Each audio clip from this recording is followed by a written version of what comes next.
জ্ঞান দিয়েছে, অসম্ভব জ্ঞান। আপনি চিন্তা করতে পারেন একটা মানুষের জ্ঞান কতটুকু হতে পারে।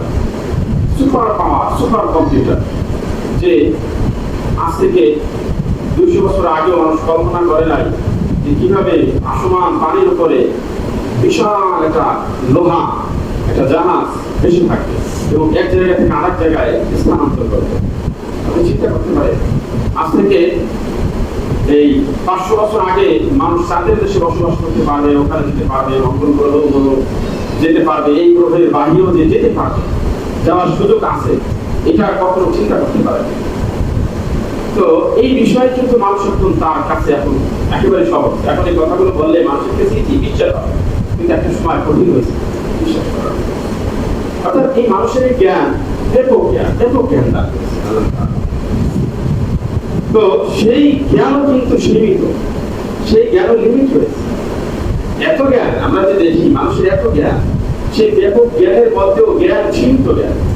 আল্লাহ রাব্বুল আলামিনের জ্ঞানের তুলনা আল্লাহ তাআলার জ্ঞান। তাহলে চিন্তা করতে পারছেন যে আল্লাহ রাব্বুল আলামিন এই জ্ঞান দিয়েছে, মানুষ এক জায়গা থেকে আরেক জায়গায় স্থানান্তর করতে পারে, হাজার হাজার কিলোমিটার অতিক্রম করতে পারে মাত্র সেকেন্ডের ভিতরে, মিনিটের ভিতরে। এই জ্ঞান যে আল্লাহ রাব্বুল আলামিন দিয়েছে, পানির উপরে বিশাল লোহা, বিশাল জাহাজ ভাসমান অবস্থায় এক জায়গা থেকে আরেক জায়গায় যেতে পারে, এই জ্ঞান যে আল্লাহ দিয়েছে, সেই আল্লাহ তাআলার জ্ঞান কতটুকু পরিমাণ হবে। এবার খিজির আলাইহিস সালাম এবং মুসা আলাইহিস সালাম যখন ওই সফর করে রওনা দিলেন, তো খিজির আলাইহিস সালাম এবং মুসা আলাইহিস সালাম জাহাজের উপরে একটা নৌকায়, স্টিমারে উঠলেন। ওঠার পর যখন যাচ্ছিলেন, হঠাৎ করে একটা পাখি, যে কোনো একটা পাখি এসে বিশাল সমুদ্রের মধ্য থেকে খুশ করে একটি উড়াল দিয়ে একটু পানি খেয়ে ঠোঁটের আগায় নিয়ে খুশ করে উড়ে চলে গেল। এখন খিজির আলাইহিস সালাম মুসা আলাইহিস সালামকে জিজ্ঞেস করলেন, হে মুসা, আপনি কি জানেন এই পাখিটি কতটুকু পরিমাণ এই বিশাল সমুদ্রের মধ্য থেকে পানি নিয়েছে, সংগ্রহ করেছে, তাক ঠোঁটে নিয়েছে? তখন বললেন যে কিঞ্চিত পরিমাণ।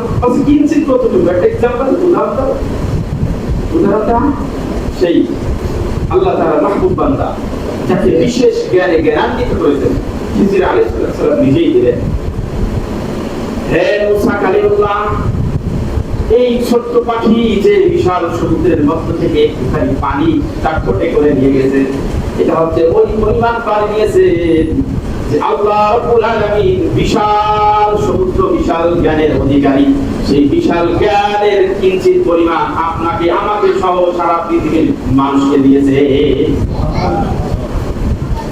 তাহলে চিন্তা করতে পারেন, বিশাল সমুদ্রের থেকে যতটুকু পানি একটা পাখি ঠোঁটের আগায় নিতে পারে, ঠিক আল্লাহ রাব্বুল আলামিনের সেই জ্ঞানের তুলনায় সেই কিঞ্চিত পরিমাণ জ্ঞান সারা পৃথিবীর মানুষকে বর্তন করা হয়। তাহলে সেই জ্ঞান নিয়ে আমরা এত বাড়াবাড়ি, আমরা এত দাম্ভিকতা, আমরা এত কিছু।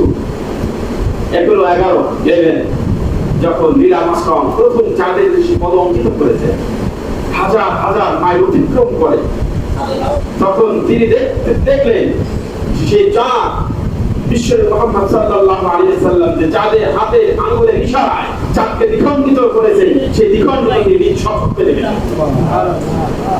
নীল আর্মস্ট্রং দেখে তারপরে সেই কালিমা পড়তে বাধ্য হয়। সুবহানাল্লাহ। তাহলে আপনি চিন্তা করতে পারে, আল্লাহ তাআলা জানালেন, ইয়া রাসূলুল্লাহ, হে নবী, ও বলছে চাঁদকে দ্বিখণ্ডিত করতে, আপনি আপনার হাতের ইশারা আঙ্গুলকে উঁচু করে ধরেন, আমি আল্লাহ রাব্বুল আলামিন চাঁদকে দ্বিখণ্ডিত করি। আমি জানি হেদায়েত আসবে না, আপনি যতই তাকে এই ওজনগুলো দেখান, এই মুআজিজাগুলো দেখান, কিয়ামতি দেখান, তার কলবের ভিতরে হেদায়েত আসবে না, কারণ তিনি হেদায়েত আল্লাহ তাআলার কাছে চান না। আসবে না, আপনি যতই করেন। কিন্তু আমার নবী সম্মান, মান, ইজ্জত আকাশ চুম্বি পর্যন্ত, অতএব সে বলেছে আপনি করিয়ে দেখান, আপনার আঙ্গুল শাহাদাত আঙ্গুলকে উঁচু করে দেন। এই হচ্ছে আল্লাহ রাব্বুল আলামিনের জ্ঞান, সেই জ্ঞান নিয়ে আমরা বড়াই করি। তো আল্লাহ রাব্বুল আলামিন এই মানব জাতির সৃষ্টি প্রাক্কালে এবং আদম সালামের স্ত্রীকে পৃথিবীতে পাঠানোর আগে আল্লাহ মানুষের জন্য জীবন বিধান রচনার জন্য, পাঠানোর জন্য একটা ওয়াদা করেছেন। মানুষ কিভাবে চলে, কিভাবে তার জীবনকে অতিক্রম করে, কিভাবে তার জীবনকে সাজাবে। এই রচিত এই মতাদর্শন, এই জীবন সাজানোর জন্য যে একটা গ্রন্থ, এটা আল্লাহ রাব্বুল আলামিন মানুষ সৃষ্টির পূর্বেই তিনি নির্ধারণ করেন। কারণ ছোট্ট জীবনে মানুষের 60, 70, 80, 100 বছর ধরে, তাহলে এই 100 বছর জীবনে একটা মানুষ সে পারে না তার জীবনকে কিভাবে সাজাতে, এবং সে একটা রচিত গ্রন্থ করতে তার ভুল হবে।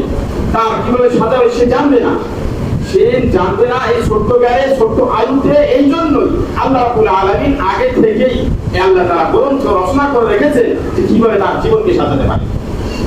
আল্লাহ রাব্বুল আলামিন আগে জানিয়ে দিয়েছেন, আইম্মা ইয়াতিয়ান্নাকুম মিন্নি হুদান ফামান তাবিআ হুদায়া ফালা খাউফুন আলাইহিম ওয়ালা হুম ইয়াহজানুন। অথবা আমার নিকট থেকে তোমাদের জন্য হেদায়েত আসবে, যারা তা অনুসরণ করে চলবে তাদের ভয় ও চিন্তার কোনো কারণ থাকবে না। সুবহানাল্লাহ। মানুষের সীমিত জ্ঞানের অধিকারী হয়ে, এই সীমিত জীবনের অধিকারী হয়ে সে নির্ভুল পূর্ণাঙ্গ জীবন বিধান রচনা করা সম্ভবপর নয়। এই জন্য আল্লাহ রাব্বুল আলামিন জীবন বিধান আসার পর অন্য কোনো জীবন বিধান, আল্লাহ তাআলার জীবন বিধান আসার পর অন্য কোনো জীবন বিধান রচনা করা, মোতাবেক জীবন অতিক্রম করা, এটা মানুষের অধিকার না, এটা দায়িত্ব না। আল্লাহ তাআলার জীবন বিধান কিভাবে মানুষ চালাবে সেটা দিয়ে দিয়েছে। এখন এর পরে বাহিরে যদি কোনো মতাদর্শন সে চিন্তা করে, এটা হবে তার জন্য একটা অন্যায়। আল্লাহ শুধু শান্ত, আল্লাহ তাআলা মানব রচিত কিভাবে মানব কিভাবে অতিক্রম করবে তার জীবন, এই গ্রন্থ, এই সাজানো লাইফ